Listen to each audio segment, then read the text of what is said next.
ஓம் சகனா பவது சகனௌ புனக்து சக வீர்யங்கரவாவகை தேஜஸ்வினாவதீதமஸ்து மா வித்விஷாவகை. ஓம் சாந்தி சாந்தி சாந்தி. ஹரி ஓம் ஸ்ரீ குருப்யோ நமஹ. ஹரி ஓம். सच्चिदानन्दरूपाय विश्वोत्पत्त्यादिहेतवे तापत्रयविनाशाय श्रीकृष्णाय वयं नमः. जन्माद्यस्य यतोऽन्वयात् इतरतश्चार्तेष्वभिज्ञस्वराट् तेने ब्रह्म हृदाय आदिकवये मुह्यन्ति यत्सूरये तेजो वारिमृदां यथा विनिमयो यत्र त्रिसर्गो मृषा धाम्ना स्वेन सदा निरस्तकुहकं सत्यं परं धीमहि. धर्मप्रोज्झितकैतवोऽत्र परमो निर्मत्सराणां सतां वेद्यं वास्तवमत्र वस्तु शिवदं तापत्रयोन्मूलनम्.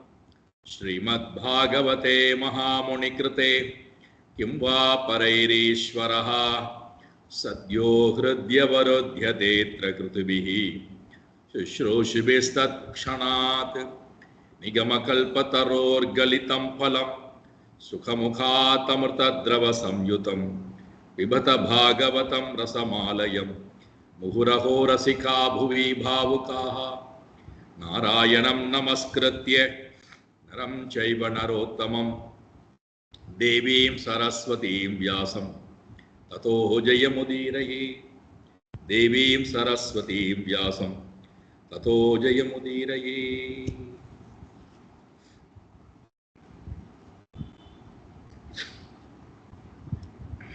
24 குரு, அதிலே நாம் 8வது குருவாக கபோதஹா என்று சொல்லக்கூடிய புறாவை, மாடப்புறாவை,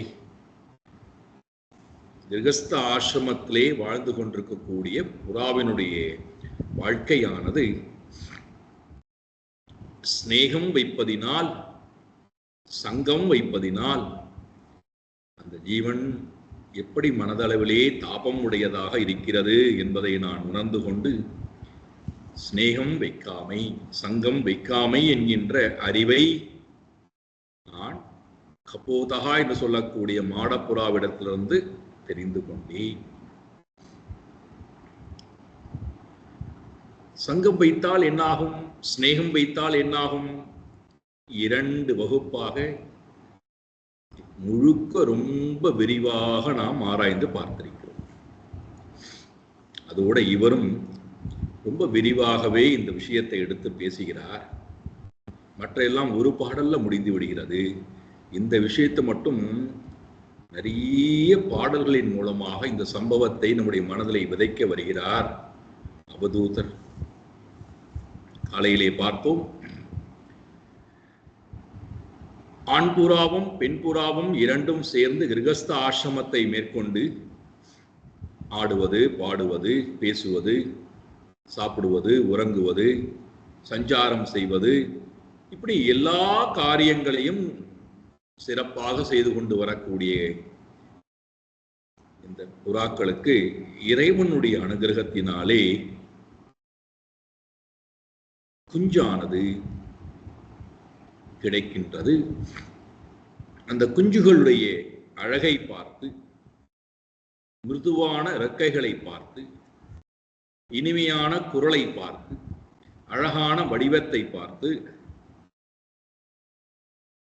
அதிலே போய் ஸ்நேகம் கொண்டு, அதிலே போய் சங்கம் கொண்டு புத்திர வாத்சல்யம்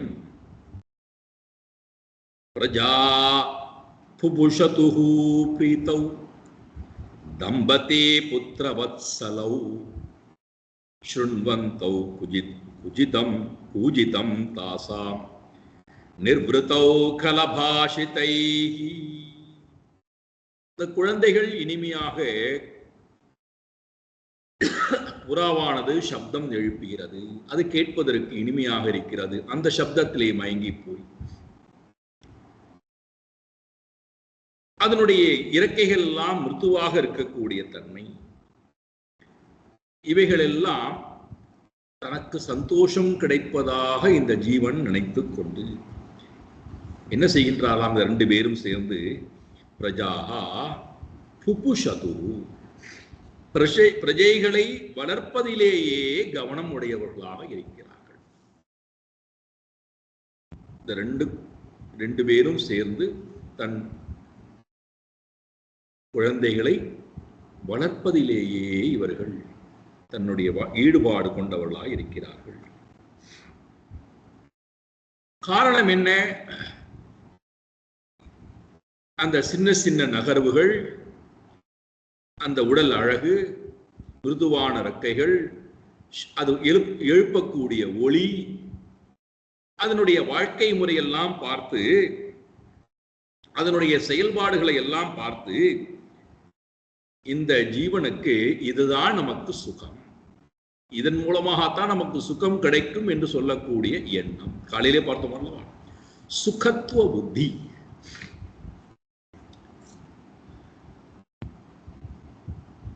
அந்த பொருள் காரணம் அல்ல, அந்த செயல்பாடு காரணம் அல்ல, அதன்பால் நான் ஏற்றி வைத்திருக்கக்கூடிய அந்த சுகத்துவ புத்தி.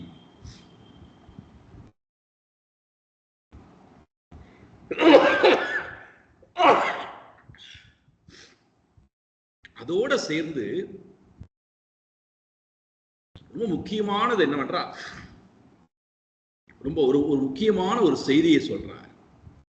ஏன் இந்த குழந்தைகளிடத்திலே இவர்கள் அடிமைப்பட்டு கிடைக்கிறார்கள்? இந்த குழந்தைகளிடத்திலே ஏன் மோகப்பட்டு கிடைக்கிறார்கள்? ஏன் அந்த அடிமைத்தனத்திலிருந்து மீள முடியவில்லை என்றால், தாசாம் பதத்ரைஹி சுஸ்பர்ஷைஹி கூஜிதைர் முக்த சேஷ்டிதைஹி பிரத்திங்க மைரதீனானாம் பிதரோ முதமாபதுஹு. மிருதுவான ரெக்கைகள், சப்தங்கள், அழகிய முக்கிய சேஷ்டிதைஹி, அதனுடைய சில சில சில சின்ன சின்ன சின்ன செயல்பாடுகள் இருக்கும் அல்லவா, குழந்தைகளுக்கே உண்டான செயல்பாடு. இது எல்லாம் இவர்களுக்கு மோகத்தை கொடுக்கிறது, சந்தோஷத்தை கொடுப்பதாக நினைக்கிறார்கள்.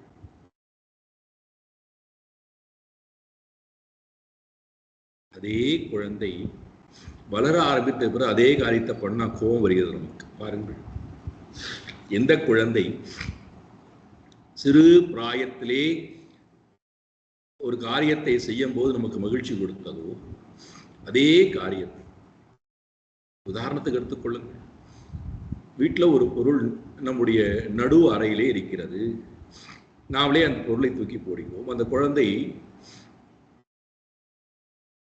காலால் எட்டி உதைக்கிறது, நம்ம ரொம்ப சந்தோஷப்படுகிறோம். அதே குழந்தை வளர்ந்ததற்கு பிறகு அந்த பொருளை காலால் எட்டி உதைத்தால் நம்மால் அதை ஜீர்ணிக்க முடியவில்லை. அது நம்மை நோக்கி எட்டி உதைத்தால் செயல்பாடு ஒன்றுதானே, செய்தவனும் ஒருவன் தானே, அதை ஏற்றுக்கொள்ளக்கூடியவர்களிடத்தில் ஏன் இவ்வளவு வேறுபாடு? சந்தோஷம் உனக்கு கொடுத்தது என்றால் எல்லா காலத்திலும் எல்லா நிலையிலும் சந்தோஷம் கொடுத்திருக்க வேண்டியதானே?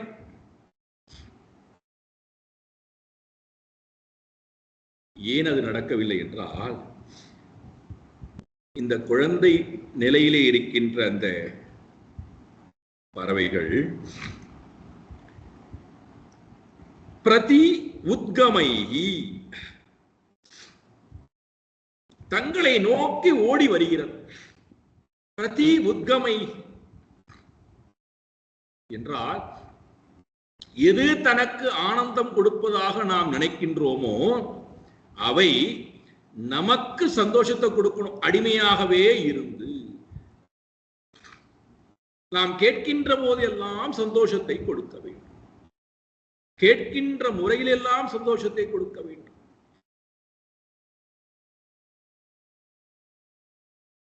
அது தன்னை நோக்கி வர வேண்டும், தனக்கு சந்தோஷத்தை கொடுக்க வேண்டும். உனக்கு சந்தோஷம் வேண்டும் என்றால் நீ போக வேண்டியதானே? இல்ல இல்ல இல்ல இல்ல, அவைகள் எனக்கு சந்தோஷத்தை கொடுத்துட்டு போகும்.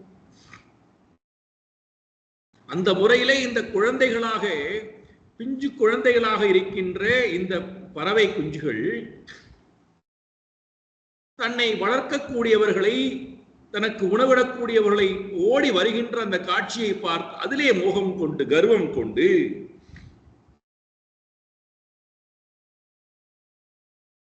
அதன் மூலமாக இவைகளெல்லாம் என்னை சார்ந்திருக்கிறது, நான் தான் இவைகளுக்கெல்லாம் ஈஸ்வரன், நான் தான் இவைகளை எல்லாம் வளர்த்தாக வேண்டும், நான் இல்லை என்று சொன்னால் இந்த ஜீவன் எல்லாம் அழிந்துவிடும், நான் இல்லை என்று சொன்னால் ஜீவனுக்கெல்லாம் வாழ்க்கை என்பதே இல்லை, ஆகினாலே இவைகளை எல்லாம் காப்பாற்ற வேண்டிய இடத்திலே நான் இருக்கிறேன், இவைகள் தான் எனக்கு சந்தோஷத்தை கொடுக்கக்கூடிய ஜீவராசிகள் என்று நினைத்தவனாய் இந்த சிந்தனம் கல்யாணம் செய்து கொள்வதற்கு முன்பு இல்லை, கல்யாணம் செய்து கொண்டதற்கு பிறகும் இல்லை, குழந்தை பெறுவதற்கு முன்பும் இல்லை, குழந்தை பெற்றதற்கு பிறகு ஈஸ்வர மாயையா, இறைவனுடைய மாயையினாலே இந்த சிந்தனமானது நமக்குள்ளே உத்பவம் ஆகி விடுகிறது.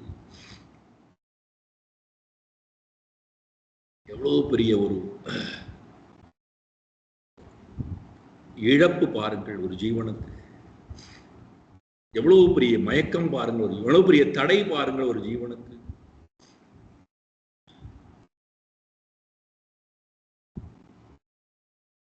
எனக்கு நானே ஒரு தடையை ஏற்படுத்திக் கொள்கிறேன் என்னுடைய தவறான சிந்தனையின் மூலமாக. அதனால்தான் என்ன அழகான சொல்ல பயன்படுத்துறார், இவர்கள் ஏன் அப்படி இருக்கிறார் என்றால் தீனானாம்,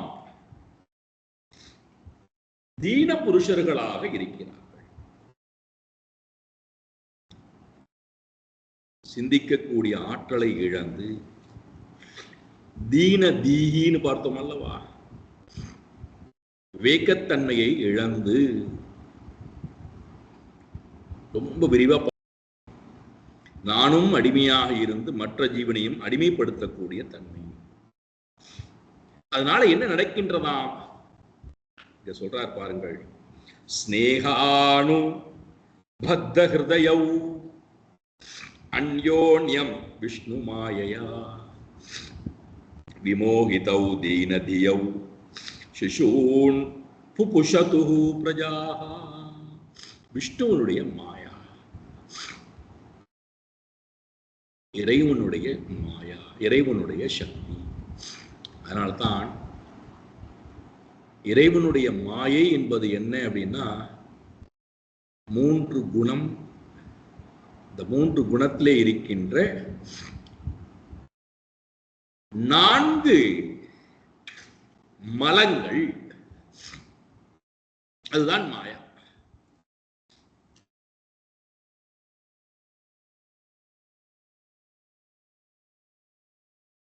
மாயானா என்னமோ அப்படின்னு நினைச்சுக்கோ. மாயை என்பது 3 குணம். அந்த 3 குணத்திலே இருக்கக்கூடிய இந்த 4 விதமான அழுக்குகள், இந்த 4ம் இருக்கின்ற வரை அவன் ஜீவனாகவே தன்னை கருதுகிறான், தன்னை பத்த புருஷனாகவே தன்னை கருதிக் கொள்கிறான். தனக்கு சுகம் வேண்டும் என்று சொன்னால் இவைகளை எல்லாம் சார்ந்துதான் வாழ்ந்தாக வேண்டும் என்று சொல்லக்கூடிய நிலைக்கு நான் தள்ளப்படுகிறேன்.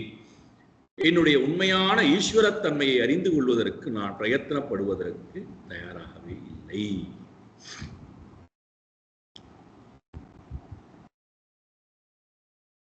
இப்ப இந்த 4ம் பதஞ்சலி முனிவர் சொல்றார், இந்த 4ம் இல்லாத ஒருவன் தான் ஈஸ்வரன். இந்த 4 ஒருவனிடத்தில் இருந்தால் அவன் ஜீவன்.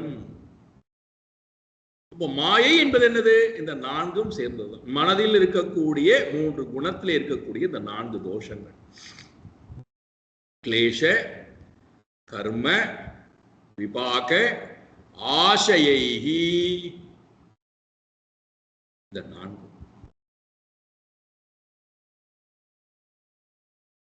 இந்த நான்கினாலே தாக்கப்பட்டவன் ஜீவன், இந்த நான்கினாலும் தாக்கப்படாதவன் ஈஸ்வரன். கடவுள்னு யார சொல்றோம்? இந்த நான்கும் யார்கிட்ட இல்லையோ அவன் கடவுள். இந்த நான்கும் யார்கிட்ட இருக்கோ அவன் ஜீவன். இந்த நான் கிளேஷ கர்ம விபாக ஆசையைஹி, 5 விதமான துன்பத்தை கொடுக்கக்கூடிய கிளேஷங்கள் இந்த மனதிலே இருக்கிறது. அறியாமை, அஸ்மிதா, ராக, துவேஷ, அபினிவேஷ, இந்த 5ம் மனதில் இருக்கக்கூடிய வாசனைகளிடத்தில் இருக்கக்கூடிய தோஷங்கள். இந்த 5ம் இல்லாதவன் ஈஸ்வரன். அவித்யா, அஸ்மிதா, ராக, துவேஷ, அபினிவேஷா, இந்த 5ம் இல்லாதவன் கிளேஷங்கள், துன்பம் இல்லாதவனாய் இருப்பான். இந்த 5லிருந்தும் வரக்கூடியதுதான் கர்ம. தர்ம அதர்மம் என்று சொல்லக்கூடிய கர்மங்கள் செய்கிறோம் அல்லவா? புண்ணிய பாபம் சொல்லக்கூடிய கர்மங்கள், நித்திய கர்மங்கள், நிமித்த கர்மங்கள், காமிய கர்மங்கள், நிறைய கர்மங்கள் சொல்றோம். இந்த கர்மங்கள் எல்லாம் இந்த 5லும் இருந்தும் உத்பவம் ஆகிறது. இறைவன் என்று வருகின்ற நேரத்திலே இந்த 5ம் அவனுக்கு இல்லாததுனால அவன் எந்த கர்மத்தையும் செய்வதில்லை. காரணம் என்ன? அஸ்மிதா இல்லை. அஸ்மிதா என்றால் அகங்காரம், கர்த்திருத்துவ பாவம். நான் இந்த குழந்தைக்கு கார்டியன், இந்த குழந்தைக்கு தகப்பன், இந்த குழந்தைக்கு தாய், நான் தான் இந்த காரியத்தை செய்ய வேண்டும். நான் இல்லை என்று சொன்னால் இந்த காரியங்கள் நடக்காது, இந்த குழந்தை வளராது. இந்த அகங்காரமானது நம்மை கொண்டு போய் மோகிக்க வைத்து கர்மத்திலே கொண்டு தள்ளி மீண்டும் மீண்டும் கர்ம வினையிடத்திலே கொண்டு போய் நம்மை பந்தப்படுத்துகிறது. கிளேஷ கர்ம, கர்மத்திலிருந்து வரக்கூடிய விபாக, விபாகம் என்றால் புண்ணிய பாப பலன். சுகம் துக்கம், மானம் அவமானம், பிரியம் அப்பிரியம், ஜெயம் அஜயம், யோகம் வியோகம், இதெல்லாம் விபாகம். இதால் தாக்கப்பட்டிருக்கின்றான் ஜீவன். இது எதுவும் இல்லாதவன் ஈஸ்வரன். இந்த விபாகத்திலிருந்து வரக்கூடியதுதான் ஆசையைகி.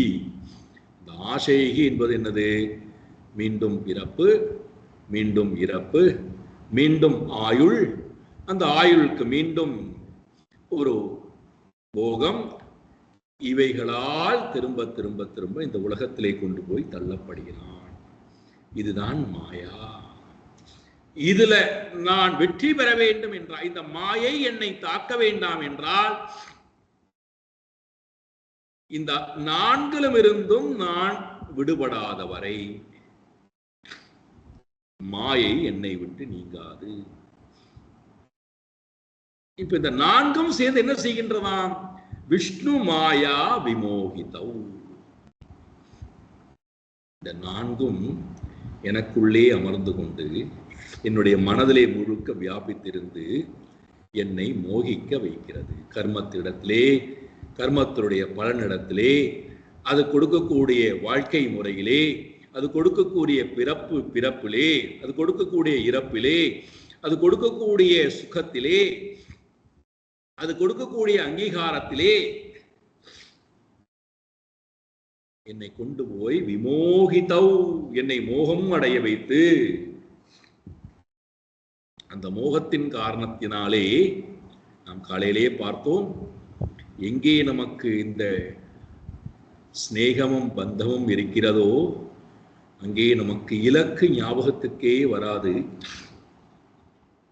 இந்த உலகத்தை பற்றியேதான் நம்முடைய சிந்தனம் இருக்கும், அல்லது நம்மை பற்றியேதான் சிந்தனம் இருக்கும் என்று நினைத்து சொன்னோம். இங்க அதை சொல்றார், அந்யோன்யம் ஸ்நேக அனுபந்தா. ஒன்றுக்கு ஒன்று தன்னை பலவந்தமாக பிடித்துக் கொண்டு ஸ்நேக பந்தனா,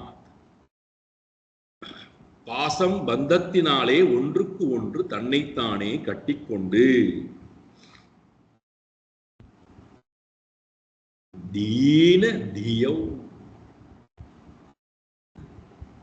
அறிவு இருந்தும் அறிவை பயன்படுத்துவதற்கு உண்டான ஆற்றலை இழந்திருக்கக்கூடிய ஜீவன் இரக்க பாவத்தில், இரக்கம் என்றால் கோழைத்தனத்தினாலே வீழ்த்தப்பட்டு பலகீனமான மனம் படைத்தவனாய்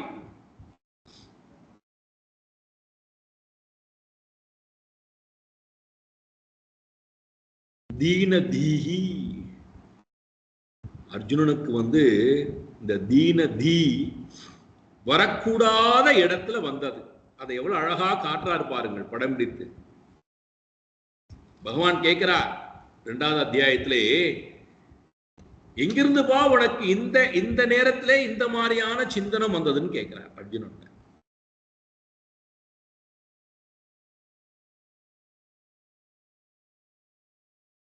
சண்டை போட வேண்டும் என்று வந்தாய், நீதான் விரும்பி வந்தாய், என்னை தேரோட்டியாக வைத்துக் கொண்டாய், நானும் ரதத்தை செலுத்தி கொண்டு வந்தேன், உன்னுடைய உத்தரவினாலே 2 சேனைகளுக்கும் இடையிலே கொண்டு போய் நிறுத்த சொன்னாய், நிறுத்தினேன், பார் என்று சொன்னேன், பார்த்தாய். இதெல்லாம் நடந்து போர்க்களத்திலே அம்புகள் பேசப்பட வேண்டியது போய், எதிரிகள் வீழ்த்தப்பட வேண்டியது போய், எப்படி உனக்கு இந்த மாதிரியான சிந்தனம் வந்தது? விஷமே சமுபஸ்திதம் அனாரிய ஜுஷ்டம் அஸ்வர்கியம் அகீர்த்திகரம் அர்ஜுனா. சண்டை போட வேண்டிய நீ இப்பொழுது எல்லாவற்றையும் தூக்கி எறிந்து விட்டு உன்னுடைய சுபாவத்திற்கும் உன்னுடைய வாழ்க்கை முறைக்கும் உன்னுடைய சிந்தனத்துக்கும் விரோதமான ஒரு செயல்பாட்டில் நின்று கொண்டிருக்கிறாயே, உன்னை இழந்து எங்கிருந்து உனக்கு இந்த மாதிரி எண்ணம் வந்தது? ஆரியனாக இருக்க வேண்டியவன் நீ இப்பொழுது அனாரியனாக இருக்கின்றாய். கீர்த்தி அடைய வேண்டியவன் நீ அகீர்த்தியை நோக்கி நின்று கொண்டிருக்கிறாய். கிளைபியம் ஆஸ்மகம பார்த்தா, அலித்தன்மை அடையாதே அர்ஜுனா, எழுந்து சண்டை போட எழுந்துருன்னு எழுப்புறார் பகவான்.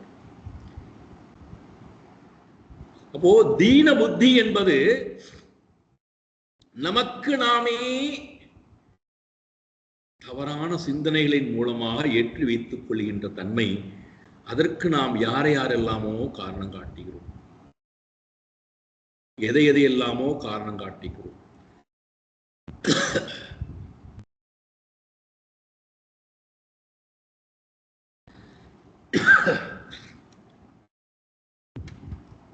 இந்த தீன தீ எதுவரைக்கும் நம்மை பலவந்தமாக பிடித்து வைத்திருக்கின்றதோ அந்த கோழைத்தனமான தீன தீ என்றால் கோழைத்தனமான அந்த எண்ணம் தனக்கு எது சுகத்தை கொடுப்பதாக நினைத்துக் கொண்டிருக்கின்றதோ அவைகளை தன்னை விட்டு போகா வண்ணம் எப்படியெல்லாம் தக்க வைத்துக் கொள்ளலாம் என்றுதான் யோசிக்கின்றதே தவிர அதற்கும் தனக்கும் எந்த வகையிலும் தொடர்பு இல்லை. அது தன்னுடைய வாழ்க்கையை வாழ வந்திருக்கிறது, நான் என்னுடைய வாழ்க்கையை வாழ வந்திருக்கிறேன், நான் என்னுடைய வாழ்க்கையை நோக்கி வாழ்ந்தாக வேண்டும், அதற்கு இந்த ஜீவன் எவ்வகையிலும் தடையாக இருக்கக்கூடாது, அதனுடைய வாழ்க்கையை வாழ்ந்தாக வேண்டும், அதற்கு நான் எவ்வகையிலும் தடையாக இருக்கக்கூடாது, 2 பேரும் ஒருவருக்கு ஒருவர் தன்னுடைய வாழ்க்கையை வாழ்ந்து கொண்டே இலக்கை நோக்கி போவோம் என்கின்ற அந்த எண்ணம் இல்லாமல் எப்படியெல்லாம் அந்த ஜீவனை நான் அடிமைப்படுத்தி வைக்கலாம். அப்ப என்ன பண்ணுவது? நமக்கு தெரிந்த எல்லா உபாயங்களையும் நாம பிரயோகப்படுத்த ஆரம்பிக்கணும். சாம தான பேத தண்டம்னு சொல்றோம், எல்லா உபாயம். அது கேட்கும் போதெல்லாம் நான் பொருளை வாங்கி கொடுத்து அதனுடைய நேரத்தை நான் செலவு செய்து அதனுடன் பேசி அதை வெளியிலே அழைத்து கொண்டு போய் கேட்ட பொருள் எல்லாம் வாங்கி கொடுத்து கொஞ்சி விளையாடி பேசி பழகி சேவை செய்து பொருள்களை கொடுத்து பணத்தை கொடுத்து எப்படியெல்லாம் எனக்கு அடிமையாக வைத்திருக்கலாம்.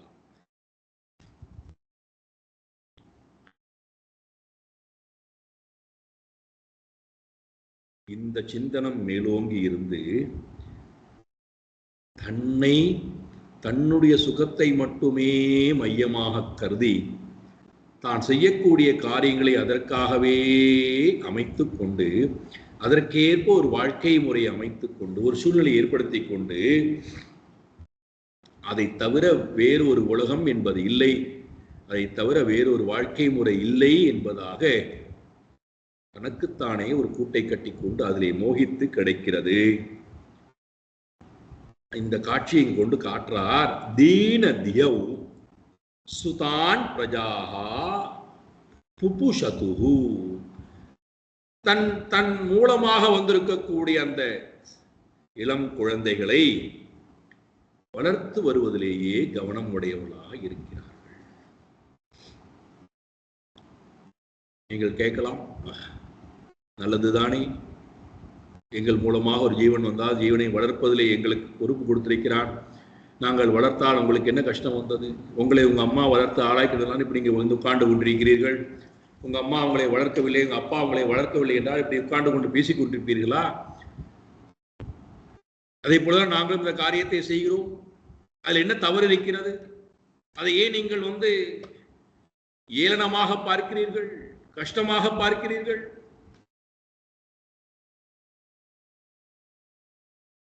என்ன தவறை கண்டுபிடித்தீர்கள்? அதிலே இதை பத்தி இந்த கேள்விக்கெல்லாம் விடை நாம ரெண்டு வகுப்பா நிறைய பார்த்துட்டோம். ஸோ அதனால நீங்க மறுபடியும் போய் கேட்டு பாருங்கள் எதனாலெல்லாம் அது தடை என்பது.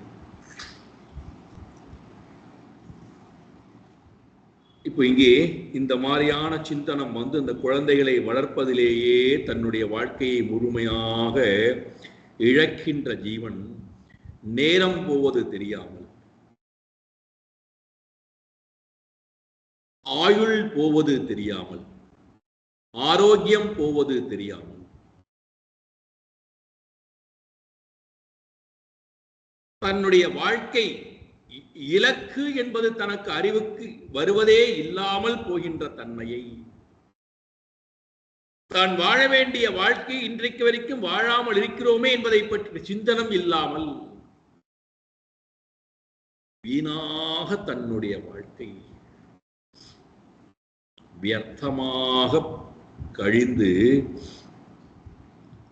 திரும்பி பார்த்தால் அங்கம் கலிதம் பலிதம் முண்டம் தசனவிஹீனம் ஜாதம் துண்டம் விருத்தோ யாதி கிரஹீத்வா தண்டம் ததபி ந முஞ்சதி ஆஷா பிண்டம். இன்னும் சிறிது காலம் வாழ்ந்து விட மாட்டோமா? இன்னும் இந்த விஷயத்தை எல்லாம் அனுபவித்து விட மாட்டோமா? இன்னும் இவர்களெல்லாம் உறவாடி விட மாட்டோமா? இந்த மாதிரியான பிறவி இன்னொரு முறை கிடைத்து விடாதா? ஏற்கனவே இதெல்லாம் அனுபவித்ததனுடைய பலன் தான் எல்லாம் போயாச்சு. அங்கம் கலிதம் பலிதம் முண்டம் தசனவிஹீனம் ஜாதம் துண்டம் விருத்தோ யாதி கிரஹீத்வா தண்டம்.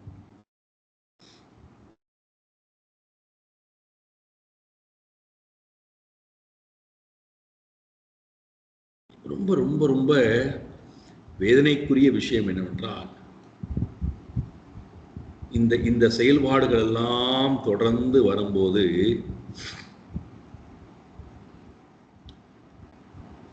நான்கு விஷயத்தை நாம் மறந்தே போய் கொடுக்கிறோம். எவ்வளவு வேதனை பாருங்கள். முக்கியமான விஷயம் இந்த நான்கு. அந்த நான்கும் நம்முடைய மனக்கண்ணுக்கு வருவதே கிடையாது. அன்றாட வாழ்க்கைக்கு இந்த நான்கும் வருவதே இல்லை. இந்த நான்குடன் யார் தினந்தோறும் வாழ்கிறார்களோ அவர்கள் ரொம்ப ரொம்ப ரொம்ப ரொம்ப ரொம்ப புண்ணிய ஆத்மாக்கள், பாக்கியவான்கள். அவர்கள் எந்த இடத்துல இருந்தார்கள், எந்த சூழ்நிலையில் இருந்தார்கள், இந்த நான்குடன் ஒருவன் வாழ்ந்தானே ஆனால் அவன் ரொம்ப ரொம்ப பாக்கியவான். இந்த நான்கும் இல்லாத ஒரு வாழ்க்கை இருந்து அவன் எல்லா செல்வங்களை கொண்டிருந்த, எந்த குலத்திலே பிறந்திருந்தால் என்ன, எவ்வளவு வசதி வாய்ப்பை வைத்திருந்தால் என்ன, எவ்வளவு அறிவு படைத்தவனாக இருந்தால் என்ன, எவ்வளவு பெரும் பதவியை வைத்திருந்தால் என்ன, எவ்வளவு புண்ணிய காரியங்கள் செய்யக்கூடியவனாக இருந்தால் என்ன, இந்த நான்கையும் நாடாமல் ஒருவன் இருந்தால் அவன் ரொம்ப ரொம்ப நல்லவனாக உலகத்தில் இருக்கக்கூடிய மனிதர்களால், வீட்டில் இருக்கக்கூடிய மனிதர்களால் கருதப்பட்டாலும் அவனுடைய வாழ்க்கை வியர்த்தமான வாழ்க்கை. இந்த நான்கும் என்னுடைய மனக்கண்ணுக்கு வராமல் இருக்கிற வரை, இந்த நான்கையும் நான் நாடாமல் இருக்கிற வரை, இந்த நான்கையும் நாடவிடாமல் செய்வதுதான் இந்த மோகம். புத்திர வாத்சல்யம், பாரியா வாத்சல்யம், பாரியா மோகம், பதி மோகம், வித்த மோகம்,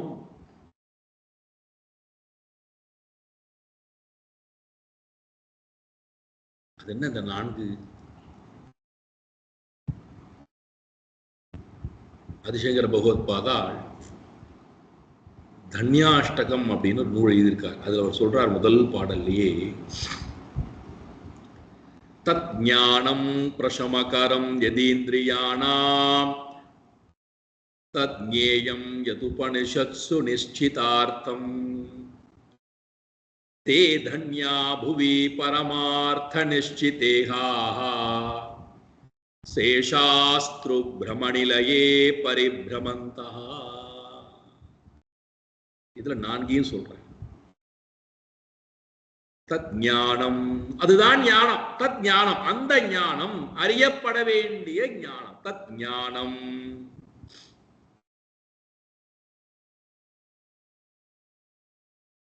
எந்த ஞானத்தை நான் அறிவதின் மூலமாக இந்திரியானாம் பிரசமகாரம். இந்த இடத்துல இந்திரியம் என்றால் மனதையும் சேர்த்துக் கொள்ளுங்கள், அறிவையும் சேர்த்துக் கொள்ளுங்கள்.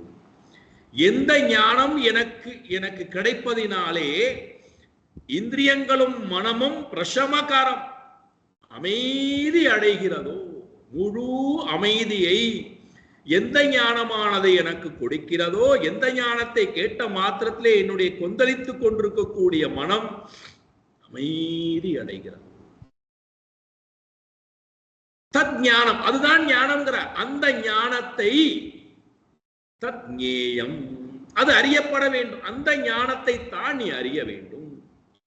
அதுதான் ஞேயம், அறியப்பட வேண்டிய பொருள். அந்த பிரம்மன் என்று சொல்லக்கூடிய அந்த ஞேய வஸ்துவை நீ அறிய வேண்டும். அப்ப முதல் இலக்கு எனக்கு இந்த இடத்துல உங்களுக்கு பரமாத்மா, ஞேய வஸ்து இதெல்லாம் கேட்பதற்கு கடினமாக இருந்தது என்றால், புரிந்து கொள்ள கடினமாக இருந்தது என்றால், இறைவன் எடுத்துக்கொள்ளும், நாராயணன் எடுத்துக்கொள்ளும். நீங்க நாராயணனா உடனே உருவத்துக்கு போயிடக்கூடாது. மாடு மேய்த்தவன், ஆடு மேய்த்தவன், கோபிகாசிகளோட ராசக்கிரேசி அந்த எல்லாம் போயிடக்கூடாது. நாராயணன் சாக்ஷாத் பரம்பொருள்.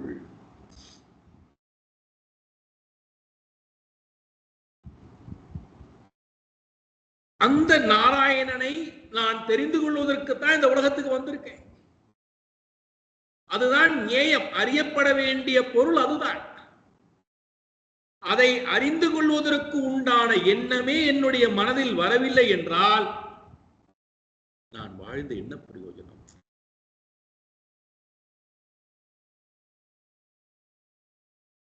அதனால்தான் ஆண்டாள் பிராட்டி கேட்கிறாள், நாராயணனுடைய வைபவத்தை நாங்கள் பாடிக்கொண்டு வருகிறோமே, உறங்கி கிடக்கிறாய் ஏலே இளங்கிளியே, இன்னும் உறங்குதியோ? இன்னும் உறங்கி கிடக்கிறாய். இந்த சம்சார சாகரத்திலே, போகத்திலே, மோகத்திலே உறங்கி கிடக்கிறாயே மனமே, எழுந்து வா. நாராயணன் வைபவத்தை கீழ் பாடு, சிந்தனை பண்ணு, மயங்கி போ, பகவானுடன் ஒன்று கலந்து போ.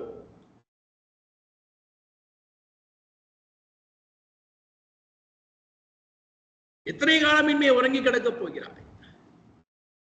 என்னை, அந்த ஞேய வஸ்துவை அறிய விடாமல் செய்வது இந்த வாழ்க்கை முறை.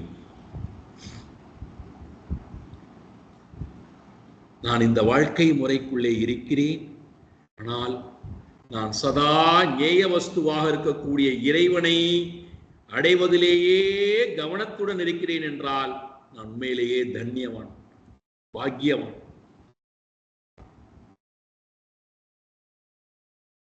அப்போ நான் அறிய வேண்டிய பொருள் என்னுடைய அறிவு கண்ணுக்கு வரவிடாமல் இந்த மோகமானது ஒரு பெரிய திரையை போட்டு மறைத்து விடுகிறது. அப்படியே ஒருவேளை யாராவது நமக்கு இந்த அனுபவத்தை அனுபவித்து இதனுடைய மகாத்மியத்தை எல்லாம் தெரிந்து கொண்டு நம்மை அழைத்து, வாழ்க்கையிலே இப்படி கஷ்டப்படுகிறீர்களே, இவ்வளவு துன்பம் இருக்கு என்று சொல்கிறீர்களே, நீங்கள் ஏற்படுத்தி வைத்திருக்கக்கூடிய இந்த வாழ்க்கை முறை இவ்வளவு கஷ்டங்கள் உங்களுக்கு போக வேண்டுமானால் நாராயணனையே தொழுங்களேன், நாராயணனையே நினைத்துக் கொண்டிருங்களேன், அவனை தவிர வேறு ஒரு பொருளை நினைக்காமல் இருங்களேன் அப்படின்னு சொன்னா கூட இந்த மோகமுடைய ஜீவன் சொல்லுகிறது,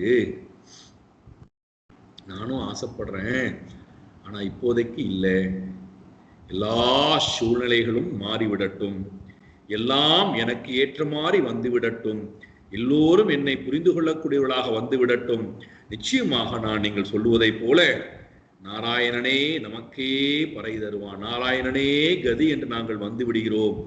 அதுவரைக்கும் நாங்கள் இந்த மோகத்திலிருந்து விடுபடுவதற்கு தயாராக இல்லை.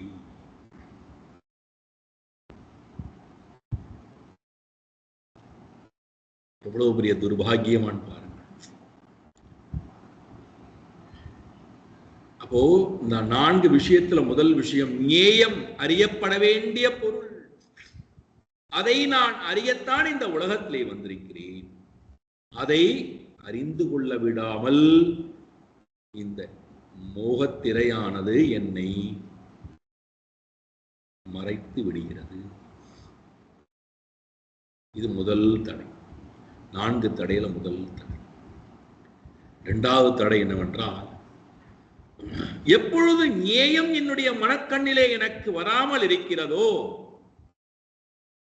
அறிய வேண்டிய பொருள் என்னுடைய மனக்கண்ணிலே வரவில்லையோ, அப்பொழுது எதை நான் பார்த்து கொண்டிருக்கின்றேனோ, எதை நான் கேட்டுக்கொண்டிருக்கிறேனோ, எதை அனுபவித்துக் கொண்டிருக்கிறேனோ அதுதான் நித்தியமானது, சத்தியமானது, உண்மையானது, அதை காட்டிலும் வேறு ஒரு வஸ்துக்கள் உண்மையானவை கிடையாது என்கின்ற எண்ணத்துக்கும் வந்து விடுகிறேன்.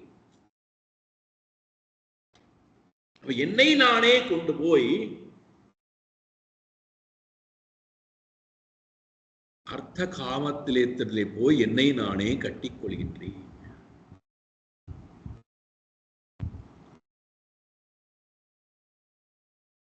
ஞேயம் அறியப்பட வேண்டியது என்றால் அது என்னுடைய மனக்கண்ணுக்கு வரவில்லை. எது என்னுடைய மனக்கண்ணுக்கு தொடர்ந்து வந்து கொண்டே இருக்கிறது, இதை பற்றி நான் சதா சிந்தித்துக் கொண்டே இருக்கிறேன்.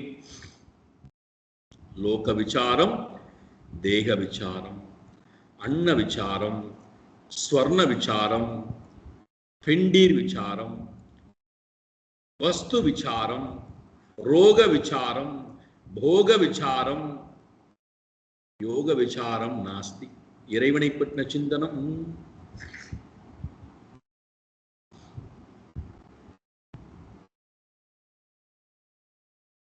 அப்போ நான் திரும்ப திரும்ப திரும்ப திரும்ப எதிடத்திலே போய் அழுத்தப்படுகின்றேன். என்னுடைய சிந்தனத்தினாலே தீனதி பகுத்தறியக்கூடிய அறிவு இல்லாத காரணத்தினாலே கோழைத்தனமான மனதுடையவனா எங்கே நான் திரும்ப திரும்ப கொண்டு அழுத்தி வைக்கப்படுகின்றேன்? விஷய பொருள்களிடத்திலும் அர்த்த காமத்திடத்திலும் அது கொடுக்கக்கூடிய வாழ்க்கை முறையிலும் கொண்டு போய் என்னை திரும்ப திரும்ப அழுத்தி, அது இல்லாத வாழ்க்கையை நம்மால் கற்பனை செய்து கூட பார்க்க முடியாது என்கின்ற நிலைக்கு நாம் தள்ளப்பட்டு விடுகிறோம்.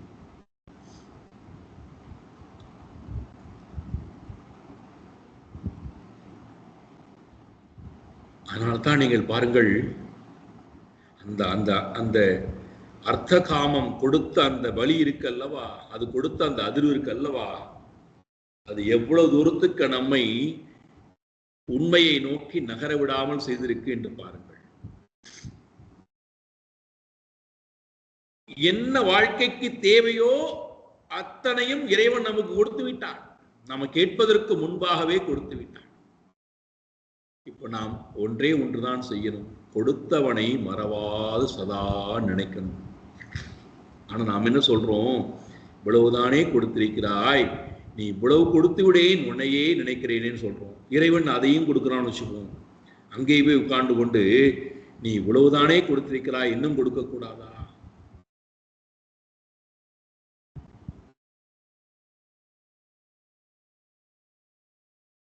அப்போ இரண்டாவது பெருந்தடை இறைவனை நினைக்க விடாமை, உலகத்தையே சதா நினைத்து கொண்டே இருக்கக்கூடிய நிலையிலே என்னை கொண்டு போய்.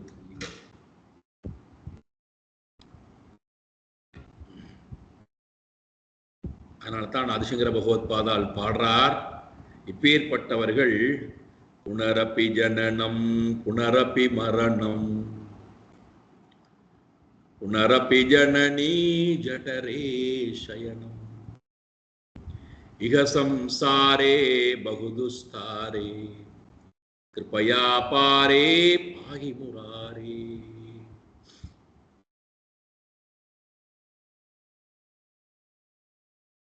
இது இரண்டாவது தடை. இறைவனை நினைக்க விடாமை என்பது முதல் தடை.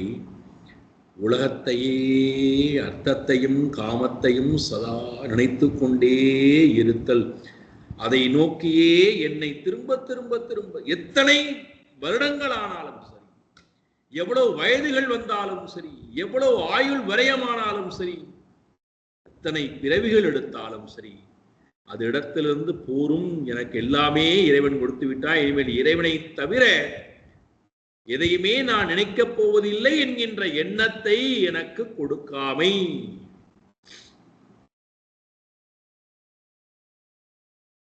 அதனால்தான் என்ன சொல்லிட்டார், அந்த ஞானம் என்னிடம் வந்தால் தத் ஞானம் பிரசமகரம் இந்திரியானா, இந்திரியங்கள் அமைதி அடைந்து விடும். இப்ப இந்திரியங்கள் அமைதி அடையாமல் ஓடிக்கொண்டே இருக்கு, மனது நிலையில்லாமல் அமைதி இல்லாமல் ஓடிக்கொண்டே இருக்கு. ஏன்? வரவேண்டிய அறிவு எனக்கு வரவில்லை. பாருங்களேன், ஒரு நல்ல உதாரணம் கொடுக்கிறேன். பள்ளிக்கூடம், கல்லூரி, அலுவலகம், மூணு ஞாபகத்துக்கு, அல்லது வியாபாரம் செய்வதற்காக வெளியிலே போனவர்கள், பொருள் வாங்குவதற்காக வெளியிலே போனவர்கள், இது ஏதோ வீட்டை விட்டு ஒரு ஜீவன் வெளியிலே போகிறது. வீட்டுக்கு வருவதற்கு தாமதமாகிறது, நேரமாகிறது. இப்ப நாம் அந்த ஜீவனை தொடர்பு கொள்ள முடியாத நிலையில இருக்கோம். அந்த ஜீவனுக்கு நமக்கும் இடையிலே தொடர்பே இல்லை. கூப்பிட்டாலும் தொடர்பு படுத்திக் கொள்கின்ற தன்மையிலே அவர்கள் இல்லை, நாமும் அவர்களோட தொடர்பு கொள்ள முடியவில்லை. இப்போ நம்முடைய மனமானது மெதுவாக பரிதவிக்க ஆரம்பிக்கின்றது. நேரமாக நமக்கு விதவிதமான விகல்பமான எண்ணங்கள்லாம் மனதில் தோன்ற ஆரம்பிக்கிறது. என்ன பண்றோம்?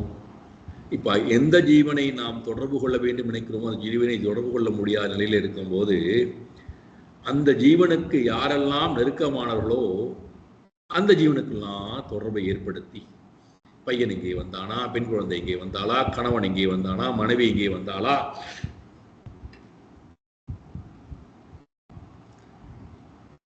நம்முடைய மனம் நேரமாக பரிதவித்துக் கொண்டே போய் எல்லோரிடத்திலும் நம்முடைய மனவேதனைகளை, பயத்தை, கவலையை எல்லோரிடத்திலும் விதைத்து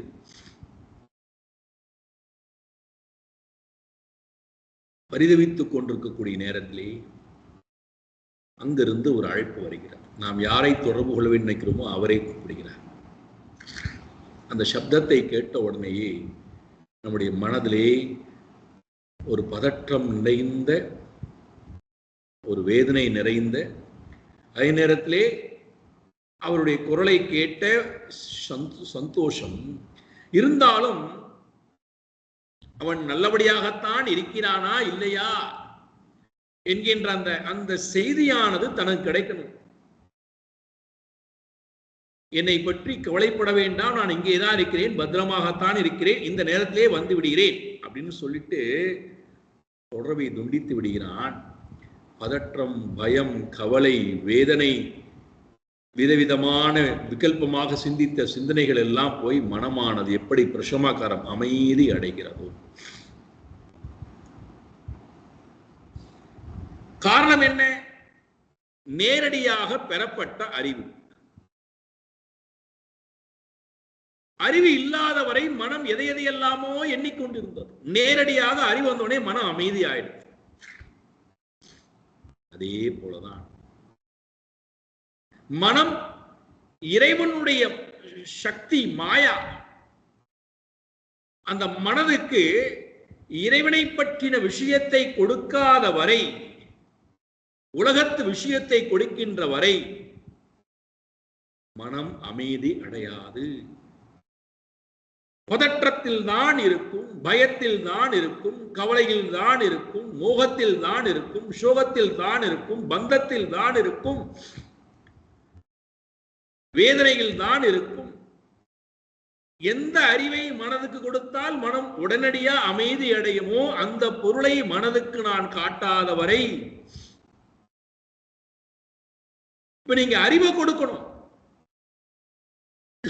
நான் பாடுகின்றேனே, நாம சங்கீர்த்தனம் பண்ணுகின்றேனே, ஜபிக்கின்றேனே, ஸ்லோகம் சொல்லுகின்றேனே, பூஜை செய்கின்றேனே, ஹோமம் செய்கின்றேனே, ஆலயத்துக்கு போகின்றேனே,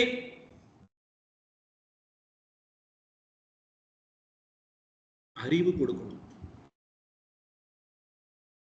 நேரடியான மனதுக்கு நேரடியான அறிவு.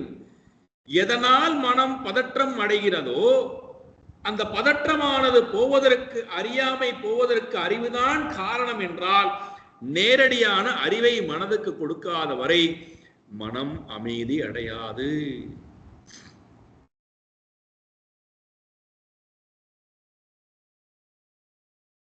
அதனால்தான் முதல் சாதனமா என்ன பண்ணிட்டார்? தத் ஞானம் பிரசமகரம் யதீந்திரியானா. எந்த ஞானம் என்னுடைய மனதை அமைதிப்படுத்தி விடுகிறது. அப்ப மனதில் இருக்கக்கூடிய தாபங்கள் எல்லாம் போனதற்கு காரணம் என்ன? மோகம் போய்விட்டது. மோகத்துக்கு காரணம் என்ன? அறியாமை. அப்ப ஞானம் வந்த உடனேயே அறியாமை நீங்கி விட்டது. அறியாமை நீங்கினதுனாலே சோக மோக நிவர்த்தி, சுக பிராப்தி. அப்ப மனம் பிரசமகரம். இதை அடைய விடாமல் செய்வது என்பது முதல் தடை. உலகத்திலே போய் சதா விகல்பத்திலேயே வைத்திருத்தல் என்பது இரண்டாவது தடை.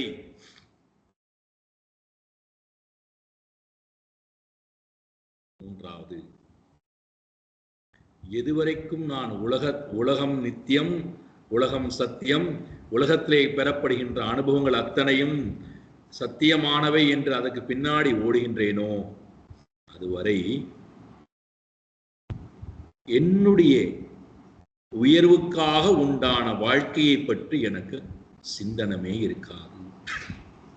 எதற்காக நான் வாழ வந்தேன், எதை நோக்கி நான் வாழ வேண்டும், இந்த உலகத்திலே நான் எப்படி உறவு வைத்துக் கொள்ள வேண்டும். அதனால்தான் அர்ஜுனன் 2 கேள்வி கேட்கிறான். ஒன்று, இந்த உலகத்தோடு நான் எப்படி உறவாடுதல்? தர்மசம் மூடச்சேதாக. இந்த தர்மசம் மூட என்று வரும்போது 2 தர்மத்தை சொல்லிட்டான். பிரவருத்தி தர்மா, நிவர்த்தி தர்மா. உலகத்திடத்திலே நான் எப்படி என்னுடைய செயல்பாடுகளை எந்த பந்தமும் இல்லாமல், பற்றுதலும் இல்லாமல் செய்வது, அது பிரவருத்தி தர்மா. அதை பற்றி எனக்கு சொல்லித்தார்கள். நிவர்த்தி தர்மா, மோட்ச தர்மத்தை பற்றியும் எனக்கு சொல்லித்தார்கள். இந்த 2லும் எனக்கு அறியாமை இருக்கிறது கிருஷ்ணா. கார்பண்ய தோஷா உபஹதா ஸ்வபாவஹ ப்ருச்சாமி த்வாம் தர்மசம் மூடசேதாக யச்ரேயஸ்யாத் நிஷ்சிதம் ப்ரூஹி தன்மே சிஷ்யஸ்தேகம் ஷாதிமாம் த்வாம் பிரபன்னம். எனக்கு மூட அறிவு இருக்கப்பா, சிந்திக்க முடியாமல் இருக்கேன்பா. இந்த உலகத்திலே நான் எப்படி உறவாடணும்னு தெரியல, இந்த உலகத்திலே நான் எப்படி கர்மம் ஆற்ற வேண்டும் என்று தெரியவில்லை, இந்த உலகத்திலே எப்படி நான் கர்மம் மாற்றம் தெரியாதனால மோட்ச தர்மத்தை பற்றியும் எனக்கு தெரியவில்லை. ஆகையினாலே எனக்கு 2 தர்மத்தை பற்றியும் சொல்லித்தான். அப்போ மூன்றாவது பெரிய தடை, நாம் இந்த உலகத்தோட உறவாடுவது எப்படி என்றும் தெரியாமல்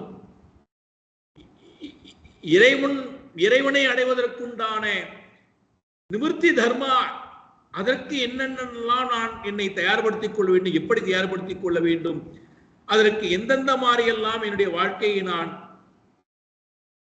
சரி செய்து கொள்வது என்கின்ற அந்த அறியாமையோடையே நான் இருப்பேன்.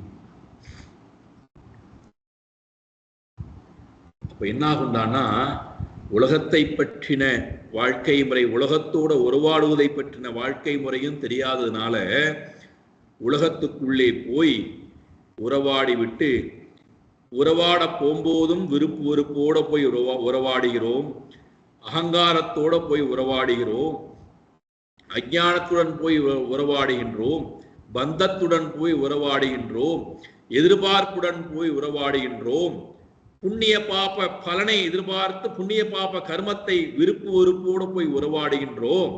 வெளியிலே வரும்போதும் அந்த புண்ணிய பாப பலனை சுமந்து கொண்டே வெளியிலே வருகிறோம். அதை அனுபவிப்பதற்காக மீண்டும் பிறப்பு, மீண்டும் இறப்பு, மீண்டும் ஒரு ஆயுள், மீண்டும் ஒரு போகம்.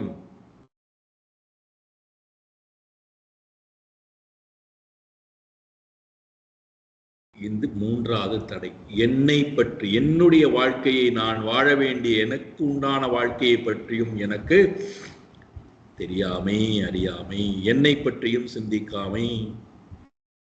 ஒருவேளை எனக்கு என்னை பற்றின சிந்தனை, இந்த உலகத்தில் எப்படி உறவாட வேண்டும் என்று தெரிந்துவிட்டால், நிஸ்ரேயஸ் என்று சொல்லக்கூடிய ஸ்ரேயஸ் வாழ்க்கை, நிவர்த்தி வாழ்க்கையை எப்படி நான் அடைய வேண்டும் என்று தெரிந்துவிட்டு வாழ ஆரம்பித்து விட்டால் நான் உண்மையிலேயே பாக்கியவான்.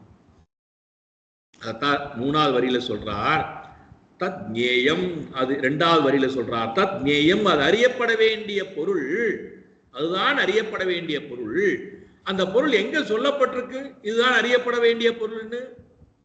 யத் உபனிஷத்சு நிச்சிதார்த்தம்.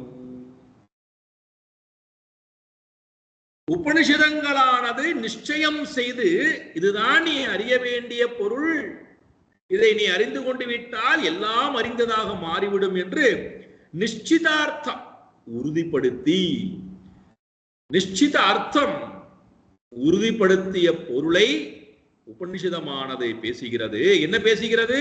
நீ அந்த பிரம்மனாக இருக்கிறாய், அதுதான் அறிய வேண்டிய பொருள், அதை அறியத்தான் இங்கே வந்திருக்கிறாய், அதை நோக்கி நீ போ என்று நிச்சயம் செய்து எனக்கு தெளிவாக உபனிஷத்தானது பேசுகிறது. அந்த ஞானத்தை அறிந்து கொண்டால் ரஷமகரம் இந்திரியாணாம் தத் ஞேயம் யதுபனிஷத்சு நிச்சிதார்த்தம். அவனைத்தான் ஆதிசங்கர பகவத் பாதால் சொல்றார், தே தன்யாஹா. இந்த உலகத்திலே மனித ஜென்மம் எடுத்தவர்களையே அவர்கள்தான் தன்யர்கள். தே தன்யா புவி. ஏன்? பரமார்த்த நிச்சிதேகாஹ. இந்த உலகத்திலே அவர்கள் மேலான அர்த்தம், பரமார்த்த நிச்சிதம், அடைய வேண்டிய மேலான பொருளை அவர்கள் நிச்சயம் செய்து, இதுதான் நான் அடைய வேண்டிய பொருள், இதை தவிர வேறொரு பொருளை நான் அடைய வேண்டியது அவசியமில்லை, அறிய வேண்டிய அவசியமில்லை, அதை அடைவத்தான் நான் இங்கே வந்திருக்கிறேன் என்று அந்த பொருளிடத்திலே நிச்சயம் செய்து வந்த காரணத்தினாலே பரமார்த்த நிச்சிதேகாஹா தே தன்யாஹா புவி. மற்றவர்கள் சேஷாஸ்து, மற்றவர்கள் அத்தனை பேரும் பிரமநிலையே, மயக்கம் நிறைந்த மனோநிலையிலே இருப்பார்கள். பிரமநிலையே பரிபிரமந்தா, மீண்டும் மீண்டும் சுற்றி கொண்டே இருக்கிறார்கள். புனரபி ஜனனம் புனரபி மரணம் புனரபி ஜனனி ஜடரே சயனம்.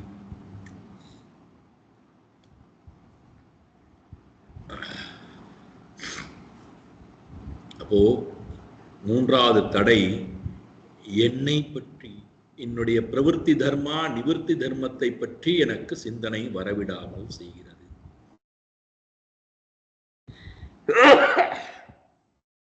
பிரவருத்தி நிவர்த்தி தர்மம் எனக்கு வராமல் போனதுனால தான்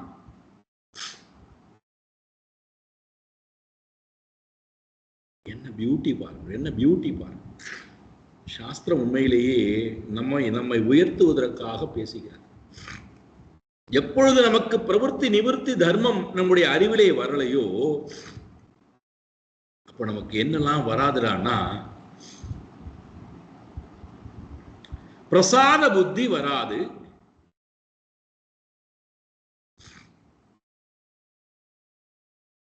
பக்தி வராது, ஞானம் வராது,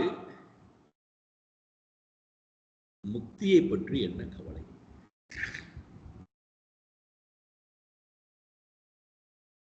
அப்போ இவன் இந்த நாலாவது தடையா பிரசாத புத்தினா என்னடான்னா, இறைவனுக்கு தெரியும் வேண்டத்தக்கது அறிவோய் நீ, வேண்ட முழுதும் தருவோய் நீ.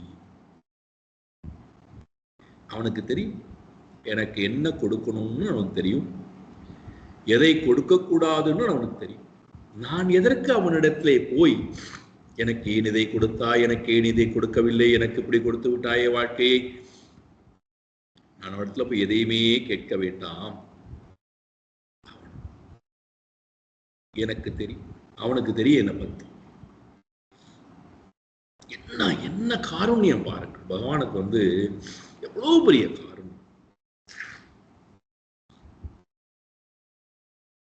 நாம் இந்த உலகத்திலே கர்ம வினையுடன் வாழ வந்திருக்கிறோம் என்றால், அந்த கர்ம வினையை நாம் அனுபவிப்பதற்காக ஒரு பாத்திரத்தை எடுக்க வேண்டியிருக்கு.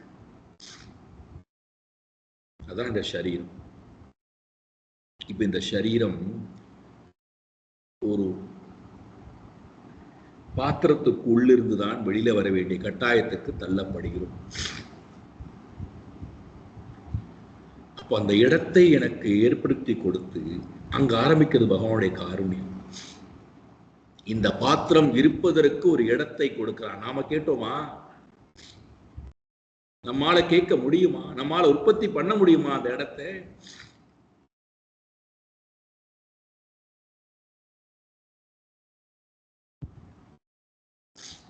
இறைவன் எனக்காக நான் பிறப்பதற்கு முன்பாகவே, இந்த பாத்திரம் வருவதற்கு முன்பாகவே ஒரு இடத்தை கொடுத்து 10 மாத காலம் அந்த இடத்துக்கு தேவையான எல்லா வசதிகளையும் ஏற்படுத்தி கொடுத்து, உணவிலிருந்து, தண்ணீரிலிருந்து, காற்றிலிருந்து, அக்னியிலிருந்து, இரத்தத்திலிருந்து, உணர்விலிருந்து எல்லாம் எல்லாம் எல்லாம்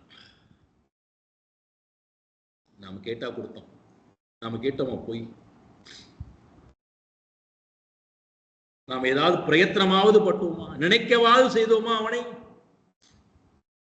நீ எல்லாம் கொடுக்கிறாயப்பா, உன்னை நான் நினைக்கிறேன், நினைக்கவா செஞ்சோமா? சைவீ சிந்தாவிஹீனம். அங்கும் நமக்கு இறைவனை பற்றின சிந்தனம் என்பது இல்லை. என்ன அகங்காரம், என்ன கர்வம், என்ன மோகம்!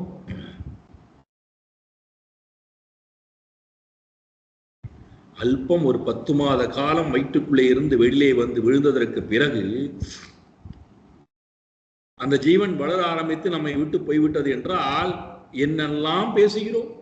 நன்றியே இல்லை பையனுக்கு, நன்றியே இல்லை பொண்ணுக்கு, நான் அதை செய்தேன், இதை செய்தேன், என்னை பார்ப்பது கிடையாது, பேசுவது கிடையாது, என்னை எனக்கு உதவி செய்வது கிடையாது.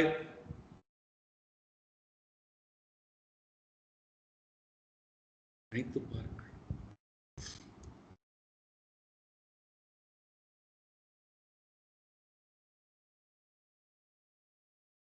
அதனால்தான் சுந்தரமூர்த்தி சுவாமி கரைஞ்சி போறார். இறைவனுடைய அந்த மகாத்மியத்தை நினைக்கும் போது அவர் கரைஞ்சி போறார். ஊனாய் உயிரானாய் உடலானாய் உலகானாய், ஊனாய் உயிரானாய் உடலானாய் உலகானாய் நிலன் ஆனாய் கடலானாய் மலையானாய் தேனார் பெண்ணை தென்பால் வெண்ணை நல்லூரருள் துறையுள் ஆனாய் உனக்கு ஆளாயினி அல்லேன் எனலாமோ.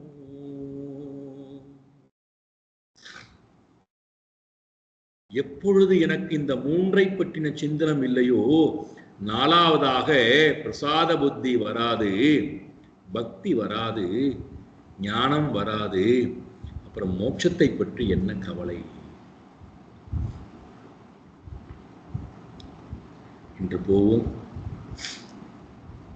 அடுத்த வாரம் நாம் ஹோசூர் போகின்ற காரணத்தினாலே நம்முடைய வகுப்பு இல்லை.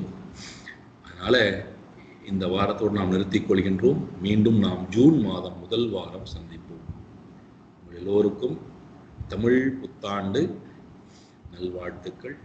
இறைவன் உங்களோடு இருக்கட்டும், குரு உங்களோடு இருக்கட்டும். இந்த ஆன்மீக பயணத்திலே நீங்கள் உன்னத நிலையை அடைய வேண்டும் என்று இறைவனிடத்திலும் குருவிடத்திலும் சாக்ஷாத் பரமாத்மாவிடத்திலும் உங்கள் எல்லோருக்காகவும் பிரார்த்தனை செய்கின்றேன். ஹரி ஓம். பூர்ணமதః பூர்ணமிதம் பூர்ணாத் பூர்ணமுதச்யதே பூர்ணஸ்ய பூர்ணமாதாய பூர்ணமேவாவசிஷ்யதே. ஓம் சாந்தி சாந்தி சாந்தி. ஹரி ஓம். ஸ்ரீ குருभ्यो நமः. ஹரி ஓம்.